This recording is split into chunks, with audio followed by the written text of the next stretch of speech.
Hello everyone, welcome to Prep IAS. Political theory की series को continue करते हैं और आज हम लोग पढ़ने वाले हैं चैप्टर नंबर 6, सिटीजनशिप। देखिए, इस चैप्टर में हम लोग सिटीजनशिप के मायने समझेंगे, उसके साथ साथ हम ये भी डिस्कस करेंगे कि प्रेजेंट टाइम्स में कैसे सिटीजनशिप का मतलब बदल रहा है और कौन कौन से नए इश्यूज हैं जो इस एरिया में डिबेट किए जा रहे हैं। देखिए, चैप्टर बहुत इंपॉर्टेंट है आपके आंसर राइटिंग पर्सपेक्टिव से, आपके प्रीलिम्स पर्सपेक्टिव से। So focus yourself and let's get started.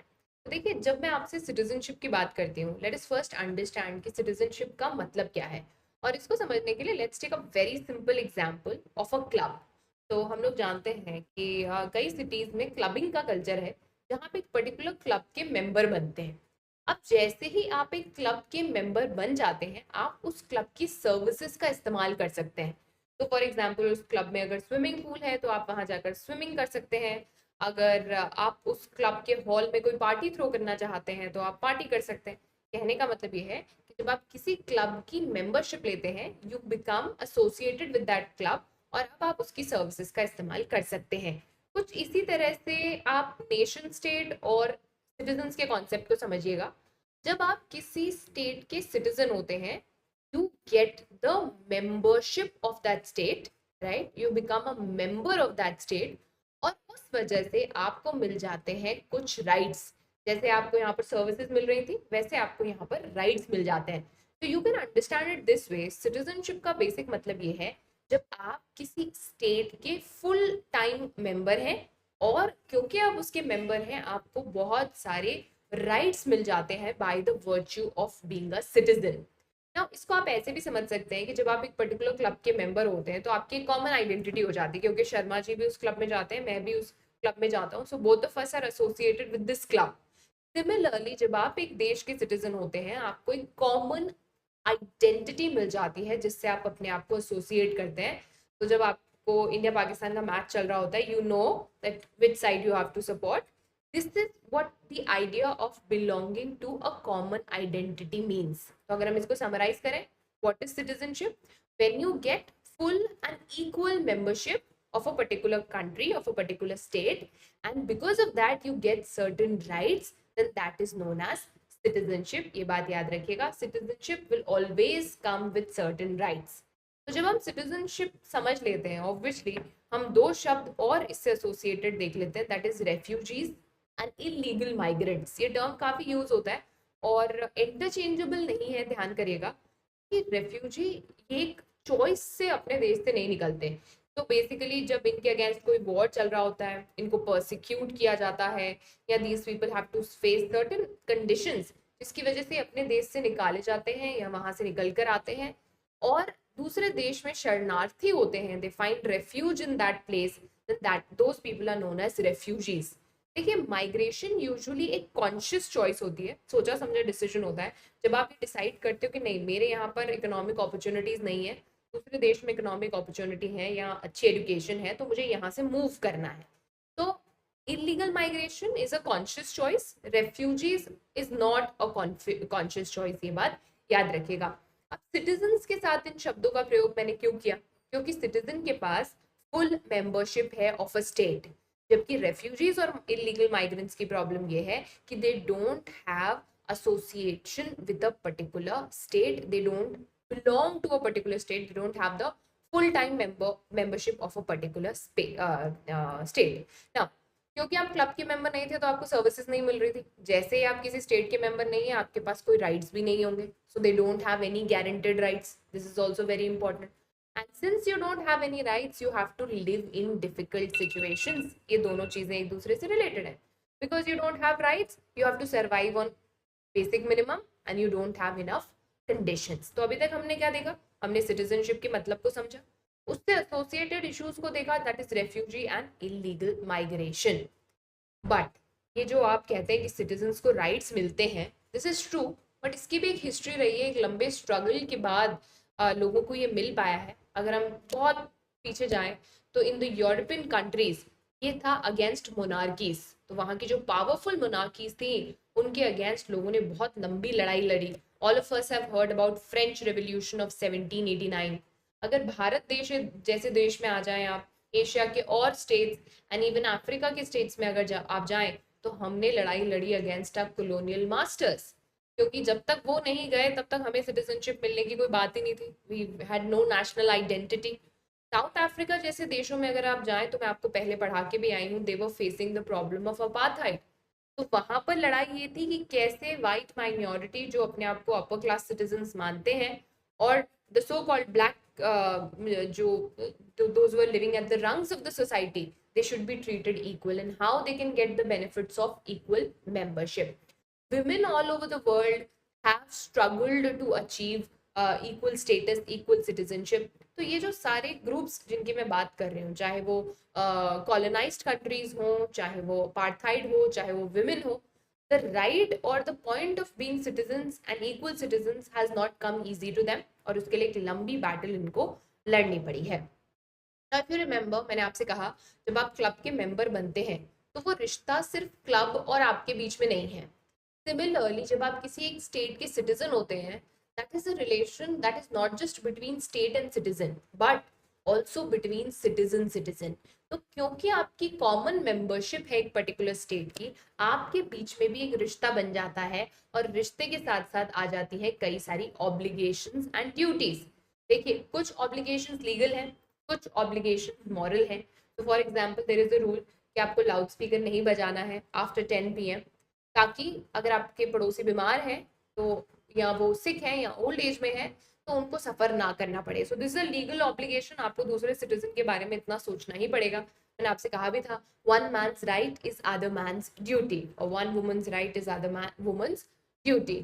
तो क्योंकि आप एक पर्टिकुलर स्टेट के कॉमन मेंबर हैं, दोनों के पास सेम स्टेट की सिटीजनशिप है, आपके ऊपर कुछ ऑब्लिगेशंस हैं। One is legal, one is moral. Moral जैसे कि अगर वो किसी मुसीबत में है तो आप उनकी हेल्प करें, या वो अगर किसी डिफिकल्ट सिचुएशन में है तो आप उनके इकोनॉमिक, फाइनेंशियल और मे बी परहैप्स सोशल किसी भी तरीके की मदद एक्सटेंड करें, but that of course is moral. So once you become a member of a particular club, you have a common identity. Once you become a member of a particular state, you have a common identity, and the obligation is between citizen also. Obviously इसके साथ साथ एक common identity भी आती है, आप अपने आप को एज इंडियंस आइडेंटिफाई करते हो। एंड फाइनली ये हमेशा माना जाता है कि सिटीजन्स एक्चुअली ट्रस्टीज हैं अपने कल्चर और नेचुरल रिसोर्सेज के। इसका इस्तेमाल आप इस लाइन का आंसर्स में कर सकते हैं। ट्रस्टीज क्यों कहा गया है? क्योंकि ये हमारे पास धरोहर है जिसे हमें संभाल के रखना है फॉर द फ्यूचर जनरेशन। फिर चाहे वो नेचुरल रिसोर्सेज हो या कल्चर हो, अगर हम उसका सस्टेनेबल यूज करेंगे तो आगे आने वाली जनरेशन उसका इस्तेमाल कर पाएगी। So it is often assumed that citizens क्या है? They are trustees of the culture and the natural resources of a country. अब देखिए, पहले एस्पेक्ट को थोड़ा सा डिस्कस करते हैं, that is full and equal membership. ये बड़ा कॉम्प्लिकेटेड येट बहुत ही इंटरेस्टिंग एस्पेक्ट है। अब देखिए, जब आप किसी एक बस से ट्रैवल कर रहे हैं और आप 2-3 लोग एक सीट में अकोमोडेट होने की कोशिश करते हैं, अब थोड़ी सी लड़ाई झगड़ा करके सेटल हो जाते हैं, आप 3 जने एक सीट पर बैठ जाते हैं। ऐसे करके धीरे धीरे बस भर जाती है, and there are more people who are wanting to enter this bus. अभी तक क्या हुआ है, जितने लोग बस में हैं उनका आपस में सेटलमेंट हो गया है, और अब वो चाहते हैं कि बाहर से कोई ना आए। तो once these all these people were outsiders, but अब इनको क्या लगता है, हम तो इनसाइडर्स हैं और अब हम किसी को बाहर से नहीं आने देंगे, दिस बस बिलोंग्स टू अस। ये जो डिवीजन है इनसाइडर और आउटसाइडर का, ये बहुत जल्दी क्रिएट हो सकता है। रीजन क्या है? बस में जगह लिमिटेड है। कुछ ऐसा ही देशों में और सिटीज में और स्टेट्स में भी होता है। देखिए, jobs, medical facilities, education facilities, natural resources, land, water, ये सब लिमिटेड है। इसकी जो अवेलेबिलिटी है वो एक लिमिटेड मात्रा में है। तो हमेशा आप ये चाहते हैं कि उसे आप अपने लिए बचा लें, अपनी फैमिली के लिए बचा लें, और कोई बाहर से आकर उसको ना ले ले। कहीं यहीं से कॉन्सेप्ट आया था सन ऑफ द सॉइल का। इफ यू रिमेम्बर, भूमिपुत्र, जहाँ ये माना गया कि if you belong to a particular state by birth, जहाँ आपका रूट्स है, तो आपका ही उस पर्टिकुलर प्लेस पे हक है, और कोई बाहर से आकर वहाँ नहीं रहना चाहिए, नहीं वहाँ पर जॉब करना चाहिए। एक बहुत ही पॉपुलर मूवमेंट भी था, मुंबई फॉर मुंबईकर्स। आप जानते हैं इसके बारे में, must have heard about it. So that is a big question. India के हर स्टेट में कभी ना कभी इस बात को लेकर डिबेट हुई है कि क्या वो स्टेट लिमिटेड होना चाहिए to the residence of that particular state. देखिए, इंडिया में हम बिलीव करते हैं in the idea of citizenship, we don't believe in the idea of dual citizenship या double citizenship, जिसका ये मतलब है कि आप भारत के नागरिक हैं but you are not the citizen of a particular state. So you are only a resident of a particular state but you are the citizen of the country.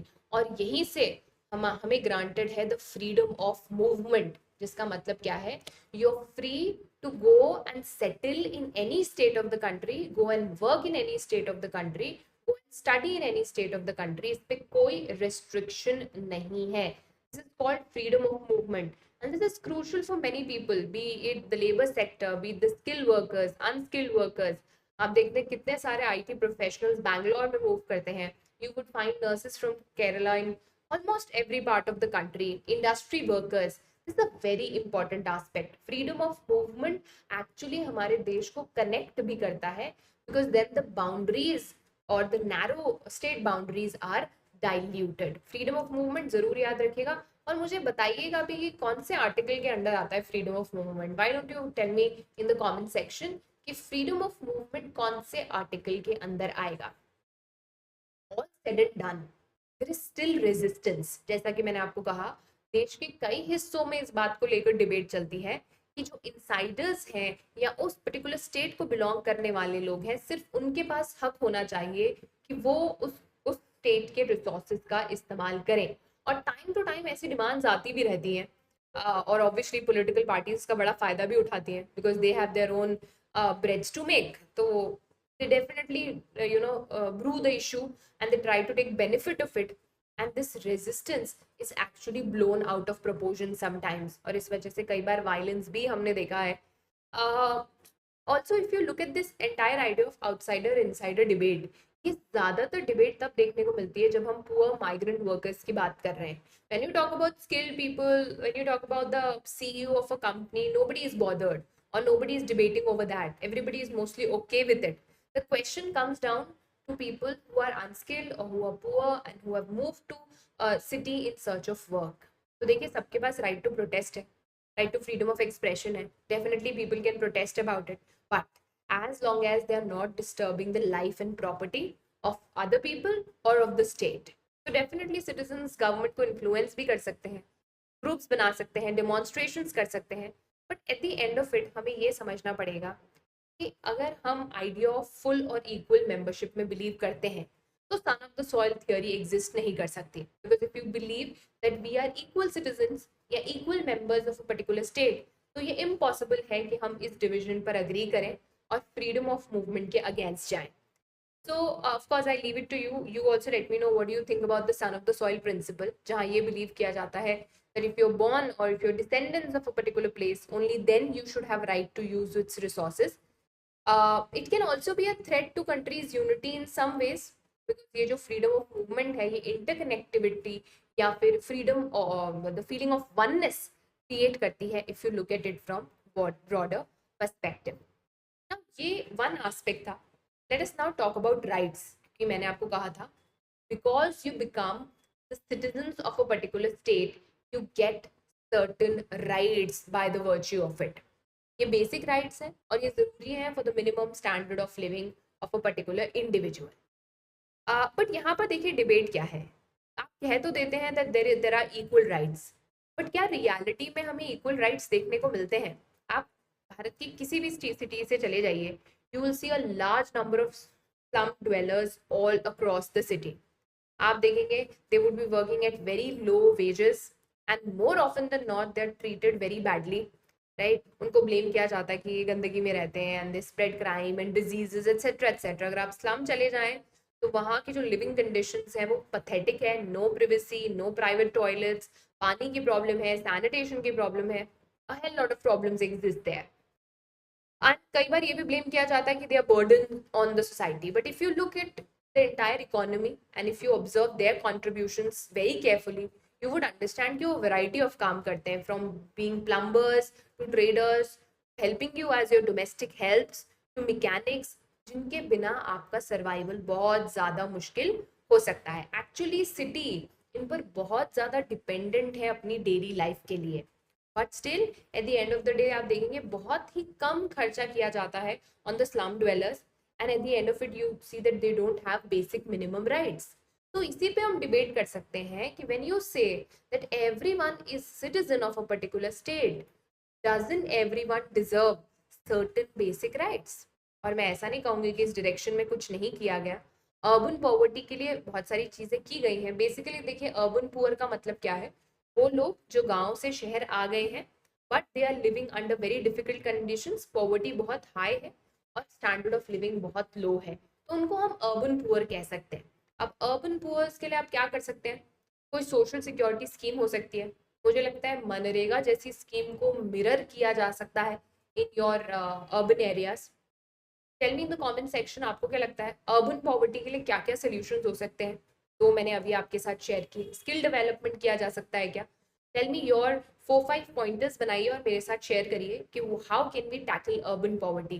देखिए, इस तरीके की छोटी छोटी एक्सरसाइजेस अगर आप मेरे साथ करेंगे ना, तो when you will get to write your answers, आप अपनी आंसर राइटिंग करेंगे, मेंस के आंसर्स लिखेंगे, तो ये पॉइंटर्स आपको बड़े हेल्प करेंगे। तो लॉन्ग टर्म में सोचिए, try to do a little research and share it with people around. तो उससे क्या होगा, आपको ये छोटे छोटे पॉइंटर्स अपने दिमाग में रहेंगे and when you are writing your answers, तो आप एक रिच आंसर क्रिएट कर पाएंगे।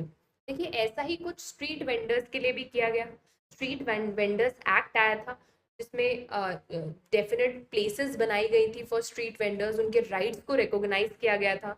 अभी एक स्कीम भी चल रही है, स्वनिधि, स्वनिधि स्कीम, जिसमें बेसिकली जो स्ट्रीट वेंडर्स हैं उनके राइट्स को रिकॉग्नाइज करते हुए डिजिटल ट्रांजैक्शंस सिखाने की बात की गई टू द स्ट्रीट वेंडर्स। तो ऐसा नहीं है that there is nothing going on. There are a lot of things going on. There are schemes, as I said, Street Vendors Act, as I said, Swanidhi, but a lot still need to be done to recognize that they are as equal citizens of the country as their counterparts, right? तो देखिए, जब आप कहते हैं कि आप equal citizens हैं, आपको उसको ऑन ग्राउंड दिखाना पड़ता है, क्योंकि बस ये कह देने से कि आपके पास राइट टू वोट है, आपके पास राइट टू वोट नहीं हो जाता। Because those people who are living on the pavements, right, उनको राइट टू वोट दिया गया है पर वो उसे एक्सरसाइज नहीं कर पाते, क्योंकि राइट टू वोट के लिए आपका एक एड्रेस होना चाहिए। And since you are living on the pavement, you have no address, how do you prove that I live at a particular place and I should have right to vote? तो the point is all this is interconnected. जब आप एक चीज किसी से छीनते हैं तो वो एक लूप बन जाता है, and then the entire question is on the idea of equal citizenship, कि क्या इक्वल सिटीजनशिप एग्जिस्ट करती है। इसी के साथ मैं आपके साथ ओल्गा टेलिस केस एक बार डिस्कस करना चाहूंगी, आपको इसके बारे में पता होना चाहिए। तो देखिए, ओल्गा टेलिस केस बेसिकली ये कहता है, हुआ ये था कि जो मुंबई के पेवमेंट्स थे उससे रिलेटेड मुंबई म्युनिसिपल कॉर्पोरेशन ने एक रूल निकाला कि इनको यहाँ से हटाया जाएगा। जो पेवमेंट्स पे, फुटपाथ पे लोग सोते हैं, this is not right, they will be asked to leave these pavements, right.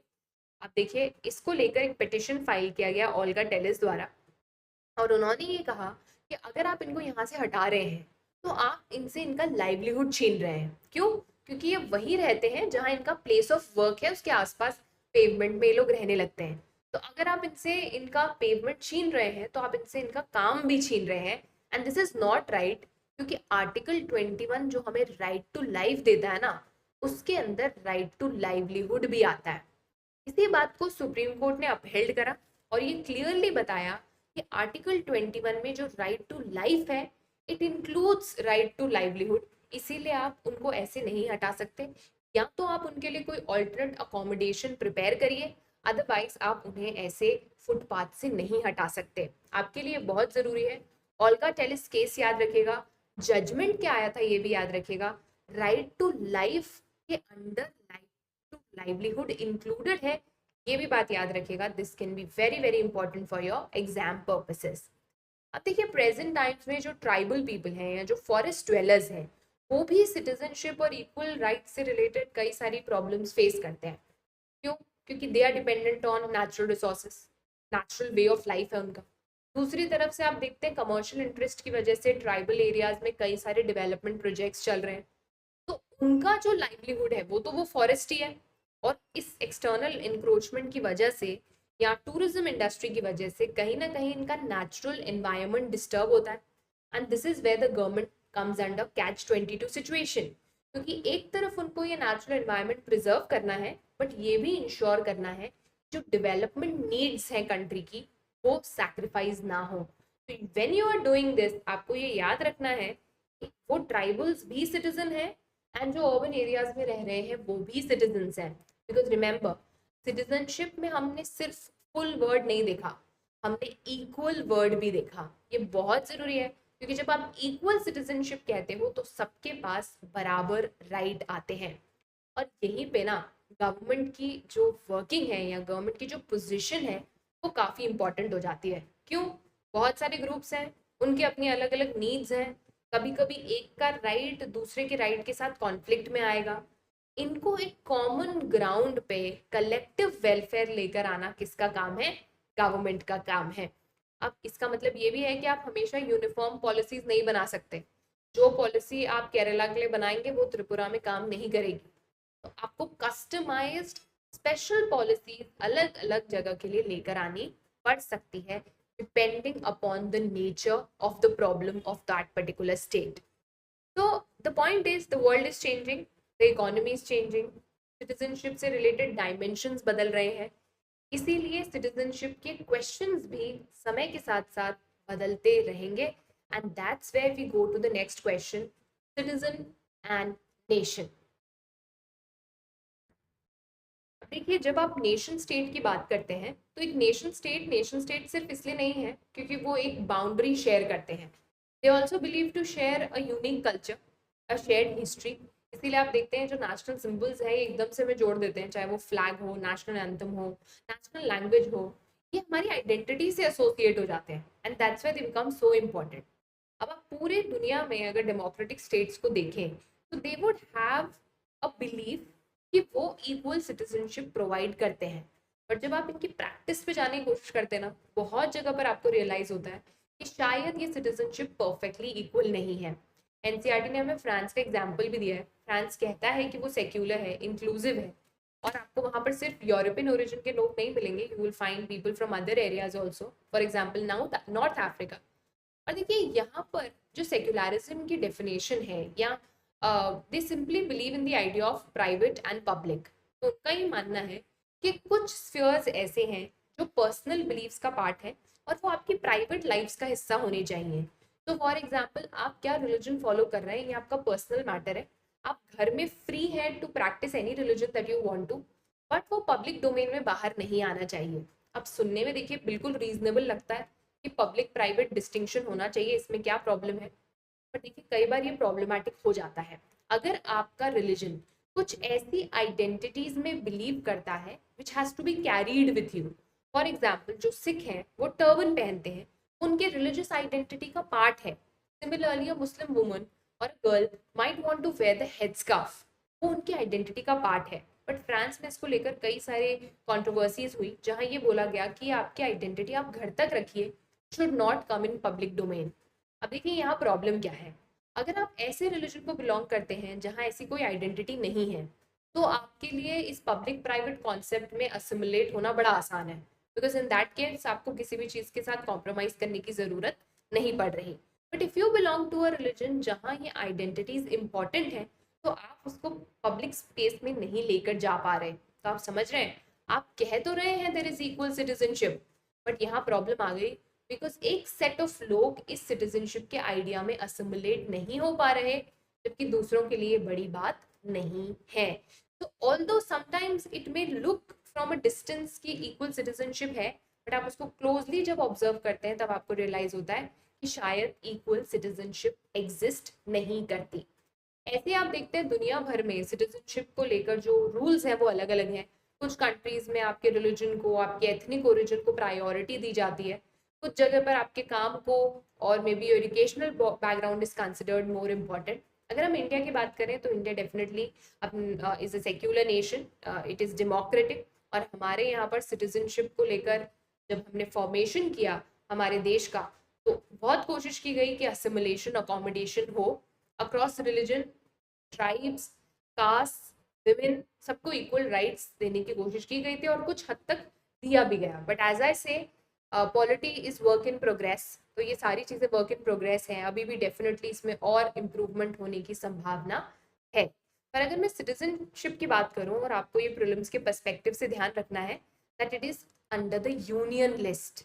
यानी ये यूनियन का प्रेरोगेटिव है। सिटीजनशिप से रिलेटेड जो भी बातें हैं वो यूनियन के प्रेरोगेटिव के अंदर आती हैं, इसको याद रखिएगा, यहाँ से क्वेश्चन बनता है।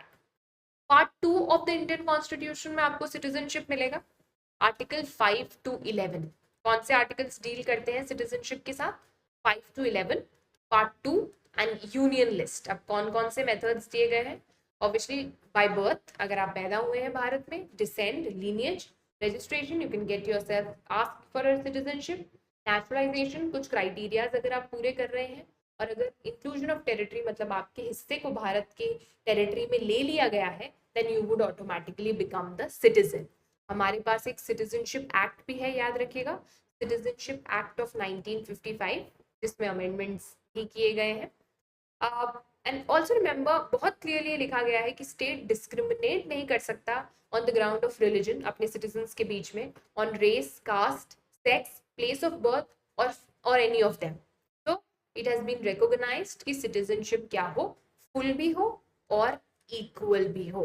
No doubt, as I said, there are people who are struggling for this equality, women, dalits, tribals, equal wages, equal rights, इनके लिए जो स्ट्रगल है वो चल रहा है और चलता रहेगा till this is achieved, because as I said, it is a work in progress, ये full stop नहीं है, it keeps going, and it has to go on till हम वो एक ideal society achieve ना कर लें।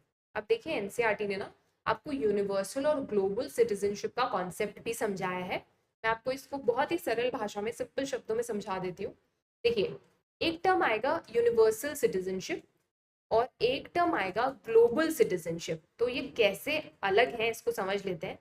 जब मैं कहती हूँ यूनिवर्सल सिटीजनशिप, इसका देखिए मतलब ये है कि ये आइडिया में हम लोग बिलीव करते हैं कि इस दुनिया में हर एक इंसान के पास सिटीजन बनने का अधिकार होना चाहिए, हर एक को सिटीजनशिप मिलनी चाहिए। इट इज लाइक मैं आज बोलूँ कि मेरे जितने भी स्टूडेंट्स हैं ना, सबको पेन मिलना चाहिए। अब मैंने ये नहीं बोला कि कौन सा पेन मिलना चाहिए, किसी को B5 मिलेगा, किसी को पायलट पेन मिलेगा, किसी को इंक पेन मिलेगा, किसी को 2 रुपए वाला यूज एंड थ्रो मिलेगा, but all of you will get pens, right. जब मैं कहती हूँ ग्लोबल सिटीजनशिप, तो मैंने कहा कि सबको एक ही पेन मिलेगा और वो है V5। कुछ यही आइडिया होता है यूनिवर्सल और ग्लोबल सिटीजनशिप का अंतर। जब मैं कहती हूँ यूनिवर्सल सिटीजनशिप, मेरा मतलब ये है कि इस दुनिया में जितने भी लोग हैं सबको सिटीजनशिप मिलनी चाहिए। अब किसी को भारत की मिलेगी, किसी को फ्रांस की मिलेगी, किसी को रशिया की मिलेगी, बट सबको मिलनी चाहिए। जब आप ग्लोबल सिटीजनशिप कहते हैं तो ये काफी यूटोपियन कॉन्सेप्ट है, जहाँ हम ये मानते हैं कि ये अलग अलग सिटीजनशिप नहीं होनी चाहिए। We should be citizens of this globe. तो हम ग्लोब के सिटीजन होने चाहिए, ये इंडिया, ये यूएस, ऐसा कुछ नहीं होना चाहिए। We should have a global citizenship. Obviously ये यूटोपियन आइडिया है, बट इसका डिफरेंस आपको पता होना चाहिए। यूनिवर्सल मतलब सबको सिटीजनशिप मिलनी चाहिए, चाहे जिस भी देश की मिले। ग्लोबल मतलब जब आप वन सिटीजनशिप या फिर पूरे ग्लोब की एक ही सिटीजनशिप होनी चाहिए, इस आइडिया में बिलीव करते हैं। अगर मैं यूनिवर्सल सिटीजनशिप की बात करूं तो कितने लोग सिटीजनशिप के लिए स्ट्रगल कर रहे हैं। people who have faced war, faced famines, हम देखते हैं सुदान का दाफूर रीजन, या पैलेस्टीनियंस हो गए, या बर्मीज हो गए, बांग्लादेशीज हो गए, और there are so many people who are struggling to get a identity, get citizenship. तो देखिए ये बड़ा ही what can I say, it's a very gray area, it's a difficult topic to answer, क्योंकि as much as you want to give citizenship to different peoples of the world, इसमें एक problem है और वो है लिमिटेशंस ऑन आवर रिसोर्सेज। तो हमारे जो रिसोर्सेज हैं वो लिमिटेड हैं, और यहीं पर प्रॉब्लम आ जाती है कि आप कितने लोगों को अपने अंदर असिमिलेट कर सकते हैं। डेफिनेटली कुछ लॉज हैं जिनको हमें फॉलो करना पड़ेगा, because we would not want to compromise on the security of the nation as well. तो प्रैक्टिकल प्रॉब्लम्स हैं यहाँ पर, but at the same time हमें रिकोगनाइज करना पड़ेगा कि इन रेफ्यूजीज या इलीगल माइग्रेंट्स की प्रॉब्लम एक रियल और एक बड़ी प्रॉब्लम है। तो कैसे हर कंट्री इसमें कंट्रीब्यूट कर सकता है अपने वे में, वो इंश्योर करना बहुत ज़रूरी है। And it is such a prime problem, such an important problem, we definitely have to address it. इसीलिए यूएन में भी एक हाई कमीशन फॉर रेफ्यूजीज है, जिसका काम है to work towards the welfare of these refugees. और ये एक बड़ी ह्यूमैनिटेरियन प्रॉब्लम है। Many of them are living on without any citizenship, they are literally living on the corners of the society, जहाँ पर ना इनके पास कोई आइडेंटिटी प्रूफ है, ना कोई एजुकेशन है, ना किसी तरीके का काम है. Some of them are struggling very very badly. India of course takes pride in the fact कि हमने दलाई लामा को रेफ्यूजी दी थी along with his followers, but हम जानते हैं उसके बाद भी क्या सारी चीजें हुई.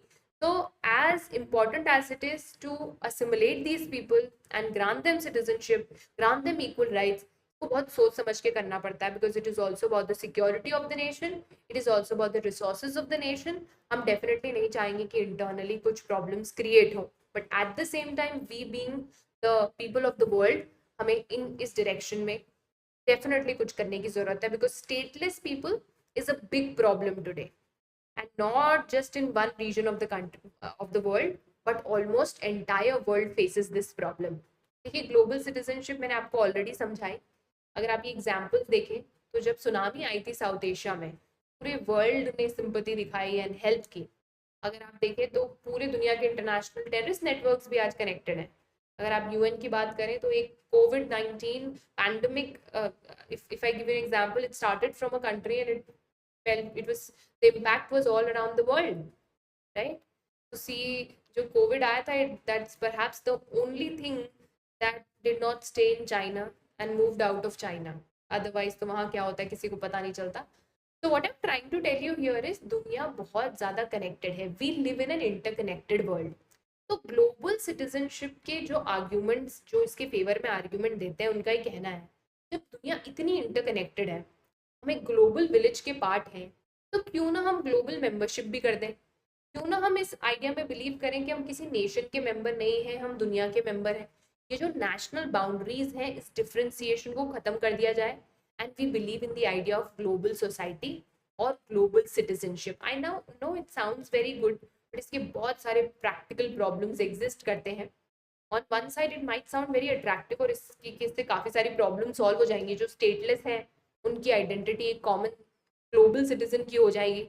आप दुनिया में कहीं भी काम कर पाएंगे. You would have equal rights with any other people living in that particular country, but there can be a lot of problem that exists along with it. और इसको इस तरह से इम्प्लीमेंट करना शायद इतना आसान नहीं है, but at the same time हमें ये ध्यान रखना पड़ेगा कि अब हम क्लोज्ड क्वार्टर्स में नहीं रहते. We definitely live in a more interconnected world. Movement आसान हो गया है, उसके साथ साथ कनेक्शन स्ट्रॉन्ग हो गए हैं. We really need to believe in the idea of Vasudhaiva Kutumbakam or the world being a global village. शायद ग्लोबल सिटीजनशिप इतनी आसानी से नहीं आ सकती, but moving across national boundaries आसान हो रहा है और हो सकता है.